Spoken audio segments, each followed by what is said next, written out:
Alice had returned to the forest, her blue slippers glided through the autumn leaves, and she listened to every crunch and rustle of the earth beneath her feet.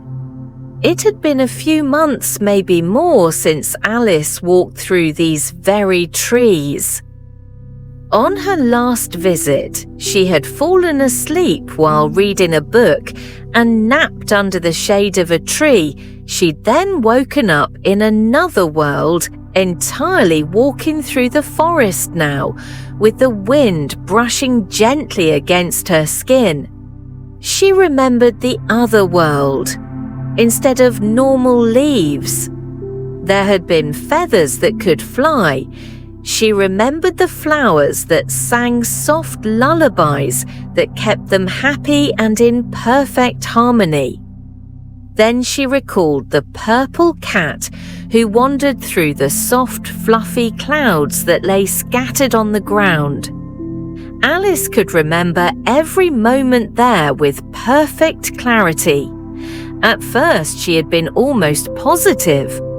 It was a dream. She had woken up with leaves in her hair and bits of moss stuck to her clothes, confused and sleepy. Alice had dusted herself off and left the forest after returning home, where her mother had prepared her a wonderful dinner. She went to sleep in her warm and cozy bed.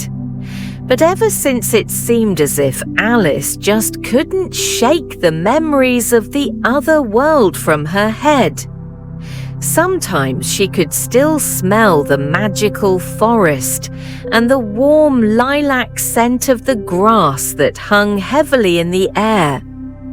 And at night, she wished her pillows were as soft as the fluffy white grass she had seen in the forest. She remembered how she'd longed to take a nap in those cloud-like surroundings. The more Alice thought about it, the more she convinced herself that the other world was a real and tangible place. So she did the only thing she knew she could do, which was to go and explore. That was how she found herself here back in the forest on a sunny autumn afternoon. Although she was only a few minutes away from her home, she was already lost in the trees. She wasn't unsure where she was going, and she could barely remember the tree she had sat beneath before in the heat of summer. But she felt encouraged. Nonetheless, Alice's confidence in her memories of that world kept her pushing forward. Looking around now, she saw that each tree appeared to be exactly the same. Each one had tough brown bark and deep indents which seemed as though they'd been engraved into the trunk. The leaves that adorned the branches were different now. They were no longer the beautiful green she remembered from the summer when she'd sat beneath the tree. Now the leaves were shades of brown and gold, merging together to form an autumnal canopy above her, as if they knew they were being watched. The branches on the tree shook in the wind for a moment. Alice thought that they were waving at her through the cracks in the canopy of leaves. A beam of sunshine poured into the forest and illuminated the ground. Alice decided to listen to her instincts and follow the path a sun had created for her. After all, the world she had entered once before made no sense. Logic didn't seem to exist in that universe, so she decided that her best bet to find it again was to look without thinking.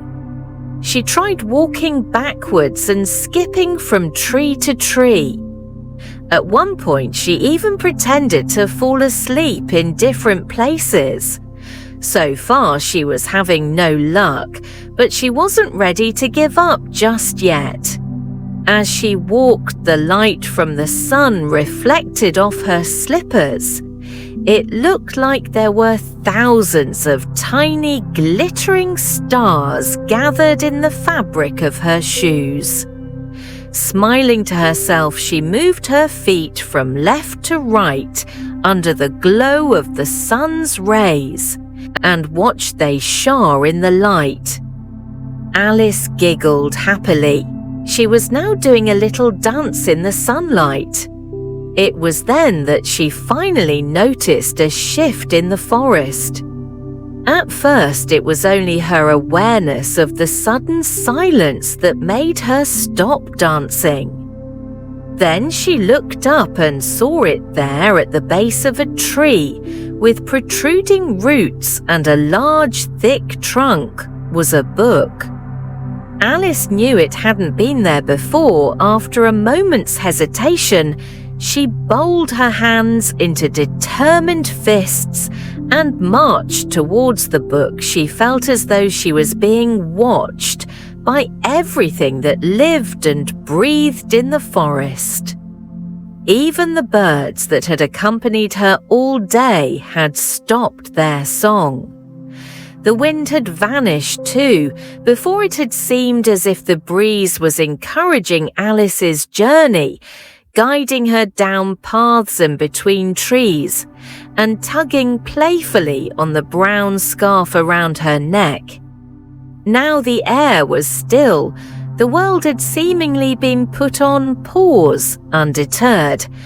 Alice marched on the leaves, rustled and crackled twigs, snapping beneath her feet. It was the only noise she could hear in the now silent forest. And she reached the tree. She bent down to get a closer look at the mysterious book that had suddenly appeared by the trunk. It was a thick, heavy hardback book. The cover was brown with deep indents forming a collection of swirls and shapes that seemed to find homes in the leather. She hesitantly stroked the cover with one finger before tracing the outlines of the shimmering golden words. Once upon a time, it was as if the book was speaking to her. The words had a magical, hypnotizing effect. As Alice paused, still staring down at the book, she became aware that her breathing had quickened. She stood there for a moment, torn between sense and nonsense. Mother would surely not approve, she muttered to herself. But how could I possibly let this go? Alice let out a sigh. Reason told her that books suddenly appearing as if from thin air was silly or even foolish. Yet she didn't feel the urge to leave. Instead, she felt a magnetic pull towards the leather-bound book. She could feel the need for adventure thrumming through her body. Surely just reading the book would do much harm. Alice thought. She sat down at the base of the tree and pulled the book onto her lap. The tree seemed to accommodate her. Alice was focused on the heavy book resting on her thighs. But there was also a thought in the back of her mind. She was sure that the bark of the trunk had shifted ever so slightly. Alice could have sworn there was now some kind of nook. The trunk was comfortable enough for her to lean back into it, seemed to be supporting her. But perhaps it was just her imagination, and at that moment she was more interested in the book in front of her. Alice flipped open the front cover and stared in wonder at the image on the first page. There was a picture of herself sitting in that very same forest, with the book in her lap and the large tree behind her. The opposite page was blank at first, but as her gaze drifted towards it, words suddenly began to appear. It was as though someone was typing along as she was reading. Once upon a time, said the book, there was a girl called Alice, and then with a whoosh, the world faded away. It was as though someone had suddenly pulled a rope, changing the backdrop in a theatre. Alice's world had been completely transformed. Suddenly the forest she knew was no longer there. She was back inside a dream. Here she was again in a world of purple, where the forest smelled not of earth, but of papaya and pansies and right on cue. Alice heard the faint sound of the flowers singing their song. The purple and blue brick pathway appeared before her. Months of daydreaming and longing had led her back here to a world she thought existed only in her imagination. Alice was back in Dreamland, but this time something was different. Before, she'd only seen a purple and blue brick pathway. Today she could also see a different path stretching out towards the horizon. This one was bright yellow and orange, and the world around it was just as vibrant and brilliant. As she looked around, she felt the warm breeze on her skin. The gentle wind seemed to have reawakened when she breathed in. She could smell a wonderful sweet fragrance, like the scent of strawberries, without hesitation. Alice put the book back where she'd found it. She wanted to follow the breeze with its warm, summery scent. Long ago, Alice had decided that summer was by far her favorite season. It was the time she felt most free and the season of abundant happiness now. As she walked away from the tree towards the orange and yellow path, she felt the familiar sensation of, "Clearly she's not got very good hearing," Well said. The verse voice, "She's not a flower, of course she can't hear." The other voice replied, "Her hair is yellow like the flowers, so maybe she's one of them," curious to see who was speaking.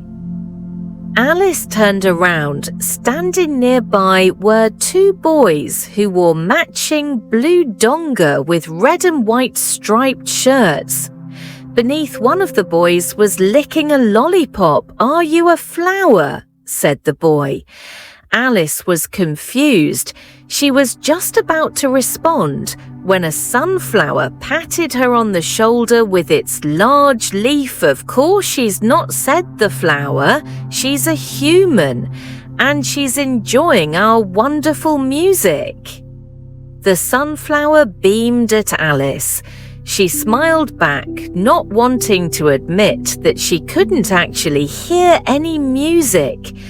When the sunflower had turned away, one of the boys tiptoed up to her and whispered quietly in her ear, "If you want to hear the music properly, come with us. It's in the center of the meadow." And then without another word, the boys turned and walked away. Bemused, Alice decided to follow them as she walked through the meadow. She realized where the smell of sweet, ripe fruit was coming from. Dotted around the sunflowers were patches of green grass, and nestled in the grass were some strawberries. Alice reached down to pick one. But when she got closer, she noticed that the strawberries had eyes. Unlike the sunflowers, the eyes of the strawberries were closed. It seemed like it was their bedtime, so Alice decided to let them rest. She continued to walk towards the center of the meadow, picking her way carefully through the flowers. After a while, she realized that she could hear something new.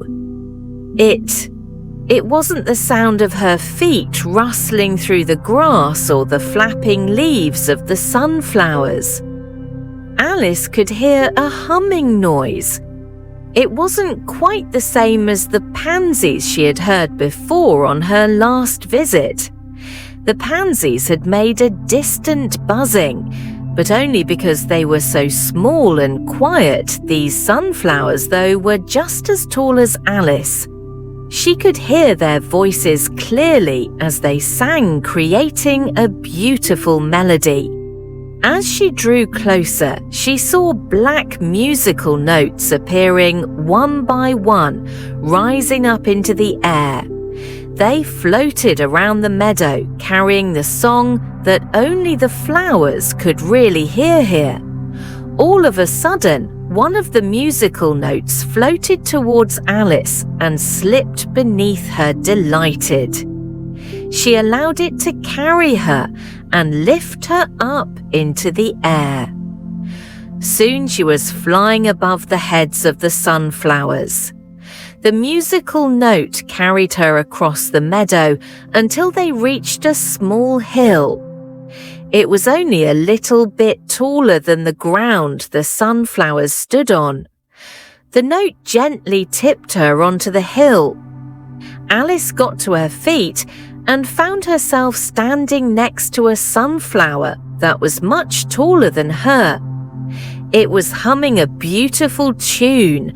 The flower's eyes were closed as it hummed, so it didn't notice Alice's sudden appearance. But the large green caterpillar did. The long body of the caterpillar was curled around the stem of the flower. Almost protectively perched on top of his head was a black top hat. As Alice sat down on the hill, the caterpillar nodded his head respectfully. He tipped his hat towards her as if to say, "How do you do?" Alice smiled at the caterpillar and turned to face the dancing sunflowers before her. They swayed calmly, their eyes closed, and soft, wistful smiles playing on the corners of their lips. The flower's vibrant yellow petals almost seemed to glow in the light of the sun that shone high above them under the warmth of the brilliant sun. Alice was starting to feel hot. She was grateful that her mother had encouraged her to wear a lighter top under her layers so she could peel off some of her clothing after taking off her jumper and tying it around her waist. Alice lay down in the lush green grass and listened to the sunflower's joyful humming. The grass beneath her head was like a lovely pillow, while the warm rays of the sun felt like a hand caressing her face, coaxing her into a nap. Alice could have easily drifted off, but she didn't want to succumb to sleep just yet. She wasn't ready to say goodbye to this world, and she knew that the last time she had fallen asleep here, she'd woken up back home. So to keep herself awake, she listened to the music of the flower and even attempted to hum along. After resting in the grass for a while, Alice decided it was finally time to get up. The sunflower had stopped humming, and she could no longer hear the rustling of the leaves from the flowers dancing. Opening her eyes, Alice saw the clear blue sky above her and an empty field. There was nothing there except for the caterpillar, which was now walking away on its many legs. She watched it move gracefully across the field towards something that was shining on the horizon. Squinting, Alice tried to figure out what could possibly be shimmering so brightly from so far away. Curiosity soon got the better of her without another thought. She got up and began to walk down the hill and across the field. Although the shining thing seemed to be far away, Alice discovered it took no time at all to get close to it somehow. Within minutes of walking, she had already reached the far side of the field. She was standing on what appeared to be the edge of a beach. Now, instead of strawberries and flowers, she breathed in the scent of briny ocean water.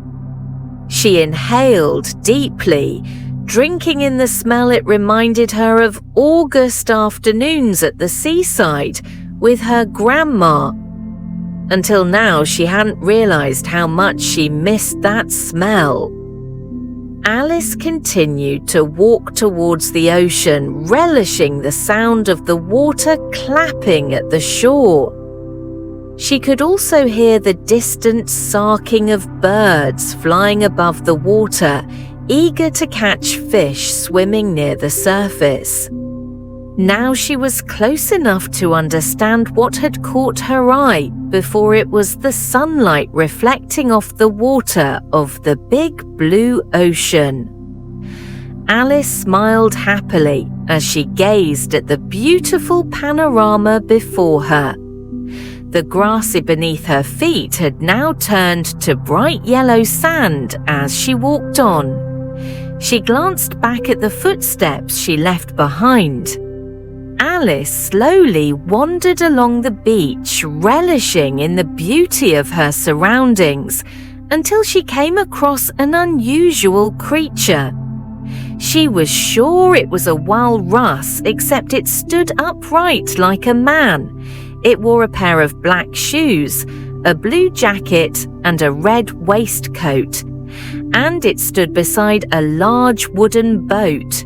As soon as the walrus noticed Alice, it beckoned her to come towards the boat. On board were the two boys who had led her through the meadow and the caterpillar she had sat beside on the hill. Alice walked eagerly towards the boat, excitement swelling in her chest. She had never been on a boat before, and she couldn't believe that she was about to go on one. Now the walrus offered Alice a rough, wet flipper and helped her into the boat. As soon as she had sat down, he gave it a little kick, and they were off with the cool breeze blowing through her hair and the gentle rocking motion of the boat. Alice felt more relaxed than ever. She sighed happily and leaned back, enjoying the gentle spray of the salty water. At last the caterpillar spoke. "Comfortable?" he asked. She noticed that he was wearing glasses. He peered over them as he pulled out a book from beneath the seat. Alice recognized the book from earlier, and she knew what it meant. She was ready to go home after Alice nodded. The caterpillar smiled and opened the book. In a slow, gentle voice he began to read Once Upon a Time. And just like that, the ocean was gone and the caterpillar had vanished. Alice was back in the forest, sitting at the base of the tree. She looked up at the canopy of autumn leaves and saw the light of the setting sun. Beyond them, the brilliant beams set the light like a glowing fire. Alice breathed in deeply, inhaling the scent. She could no longer smell the salt water of the ocean, but earth and trees at last. She was back in her forest filled with ordinary trees and flowers.